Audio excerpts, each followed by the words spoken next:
go inside the numbers, shall we? For that, we bring in the co-founder and co-CEO of Stathletes, Megan Chayka. Megan, this is the first time you and I have talked hockey on this particular show this season.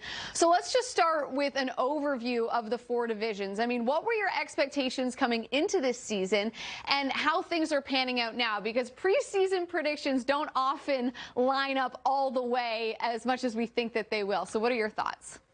Yeah, I mean, this was a really strange season, and I think even last season, the way we had a break, hopefully it's the only year we see these plays, teams play in these silos, crossing fingers, but we can compare to last season's data when they played in a more traditional schedule. Perhaps unsurprisingly, based on expected goal data from last season, we'd expect the East Division to be the strongest and the North Division to be the weakest.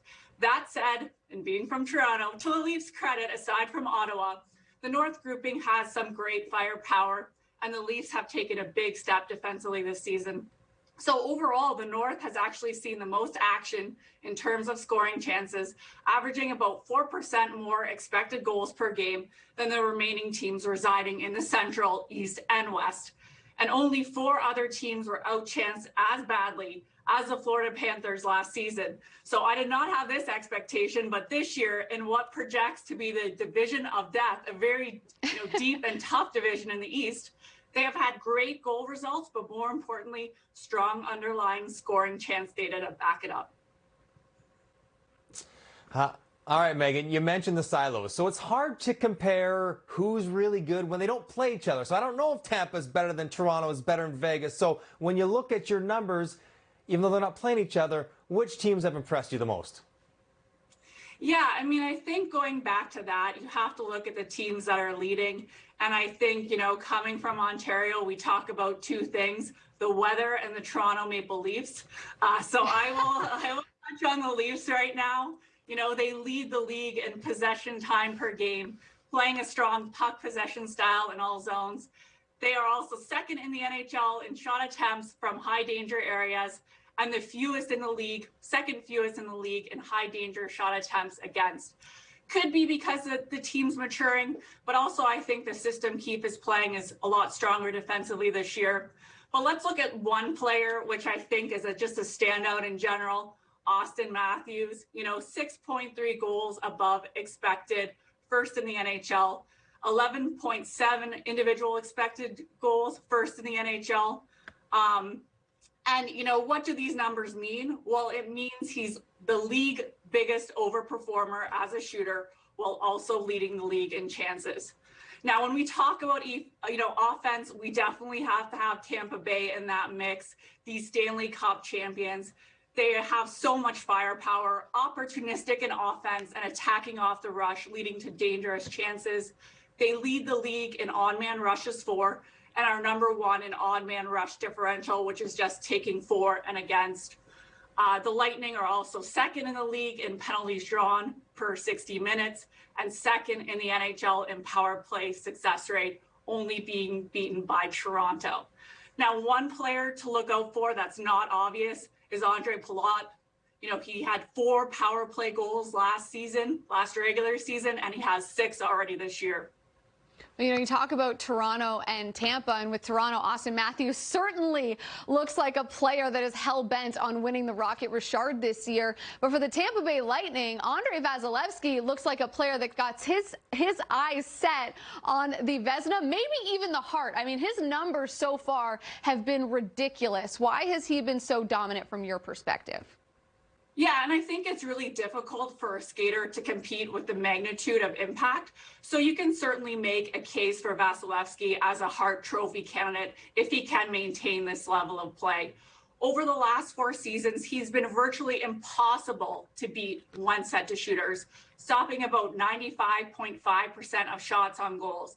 This year, this number is 97%. So I think the key takeaway for teams is you got to get him moving to have any chance of scoring. He's saved 12 more goals than expected, given the quality and quantity of chances faced, and that's better than anyone else this season. So that works out to about 0.7 goals per start, which is obviously a huge edge to give your team. That rate also happens to be dead even, basically, with his 2018-19 campaign, where he decisively won the Vezina with 94% of the vote. Now, if we look at a heat map that I created as well, in this data visualization, you'll see the blue regions show areas where he is conceding fewer goals than you'd expect, given the quality of those chances. You can see that he's owned the inner slot this year, and that's consistent with previous seasons. He's very good and tight, definitely one of the best in the NHL. But Megan, what I appreciate is you did not say that the goalie should always win the Hart, because they couldn't. They couldn't. They have their own award. It's called the Vezina. Don't worry about it. Apples and oranges. They're not part of our crew. They got their own special little thing. We know they're the most important. That's why they wear the funny gear. But my question, last one for you here, and you know where I land on this, and I love listening to you talk the numbers. They all make a lot of sense to me, but they don't make as much sense to everyone, including players. And so while I think, the conversation about how much hockey decision makers are using numbers, that ship has sailed. They're using them is really important. But for players, we heard Mark Scheifele say, it's hogwash. I don't want to know it. I don't want to learn it. How do you think you should best incorporate numbers and ideas and this kind of information to players that are playing, and so that they are receptive to the ideas? Yeah, it's a great question. I think I'd have to note that we actually work with some of the best players in the world. So I would say that players aren't receptive is not true. And analytics can be used in a wide variety of ways in player development, and especially bringing it back to tools that players are used to working with. So we're talking about video, we're talking about talking their language, not just talking about statistics. With that said, I would say I would be a very bad NHL player. And I think when Mark Scheifele says, I don't understand, he'd probably be very bad at analytics. So we'll both stick in our own lanes and it'll be all good. I would say, too, I think anyone that's trying to get better at anything in life, it's almost silly to kind of turn your nose up at using different resources. You don't have to rely solely on one resource over the other. But I think learning and using your resources as much as possible is always a smart decision, no matter whether you're talking about old school stats or new school stats as they pertain to the sport of hockey. Megan, always a pleasure. You're doing fantastic work. We appreciate you taking some time to chat with us. Yeah, thank you as well.